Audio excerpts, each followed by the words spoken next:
दोस्तों, अगर आपको भी अपने क्रेडिट कार्ड से पैसा अपने सेविंग अकाउंट में ट्रांसफर करना है और आप चाहते हैं कि इसके लिए आपको 1 रुपया भी फीस ना देनी पड़े, तो ये प्रोसेस मैं आपको स्टेप बाय स्टेप करके दिखाने वाला हूँ। आपको करना क्या है कि आपको अपना क्रेडिट कार्ड और जिस बैंक अकाउंट में आपको पैसा ट्रांसफर करना है, वो आपको अपने पास रख लेना है। वीडियो को मैं स्टार्ट कर रहा हूँ। देखो, इसके लिए आपको सबसे पहले हाउसिंग की एप्लीकेशन को इंस्टॉल कर लेना है। हाउसिंग एप्लीकेशन को इंस्टॉल करने के बाद सिंपली आपको ये एप्लीकेशन ओपन कर लेनी है, बेसिक परमिशन दे देनी है। इसके बाद आपको अलग-अलग कई इंटरफेस दिखाई देते हैं, लेकिन मेन बात ये है कि आपको पे ऑन क्रेडिट वाले ऑप्शन पर क्लिक करना है। ये आपको अलग-अलग इंटरफेस देखने के लिए मिल सकता है, लेकिन आपको पे ऑन क्रेडिट वाले ऑप्शन पर ही क्लिक करना है। अब उसके बाद अलग-अलग ऑप्शन आएँगे, तो आपको सीधा एजुकेशन फी वाले ऑप्शन पर आ जाना है। फिर यहाँ पे आपको अमाउंट एंटर करनी है, जितनी अमाउंट आप ट्रांसफर करना चाहते हैं। फिर उसके बाद आपको अमाउंट डालने के बाद नीचे रीड एंड अंडरस्टूड पर क्लिक कर देना है। तो यहाँ पे मैंने एग्जांपल के लिए जैसे 30,000 रुपए अमाउंट डाल दिया है। इसके बाद आपको अगले पेज पर बढ़ जाना है। यहाँ पे क्या बोल रहा है कि बेनिफिशियरी अकाउंट की डिटेल्स डालें।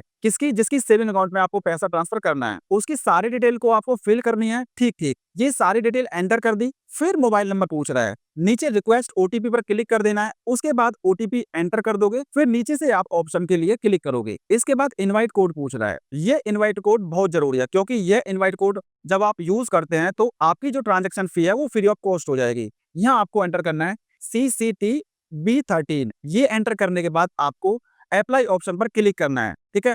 इसके बाद ये आपसे बोल रहा है कि बेनिफिशियरी की पैन कार्ड डिटेल्स को डाल दो। उसके बाद आपको सेविंग अकाउंट में पैन कार्ड डिटेल डालनी है, वेरीफाई करना है। पैन कार्ड आपका वेरीफाई हो जाएगा। पैन कार्ड वेरीफाई होने के बाद नीचे दिखा रहा है 29,746 रुपए। यानी इनवाइट कोड डालने के बाद आपके सीधा 254 रुपए का डिस्काउंट मिल गया।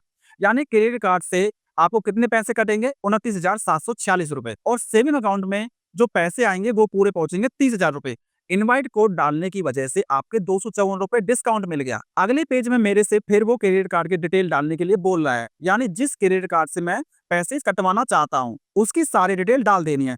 जैसे ही डिटेल डालूंगा, अब ये यहाँ पर बोल रहा है कि टोटल पे आपको करना होगा 30,299 रुपए। यानी अब ये क्या कह रहा है कि अगले पेज पे आपको 30,299 रुपए कटेंगे। क्रेडिट कार्ड और सेविंग अकाउंट में कितने पहुंचेंगे? सिर्फ 30,000 रुपए। लेकिन अब सवाल ये आ रहा है कि अभी तो हम फ्री में ट्रांजैक्शन करने के लिए बोल रहे थे। देखो, एक चीज समझो, क्योंकि मैंने इनवाइट कोड डाला है तो इससे मेरे बचे हैं 254 रुपए।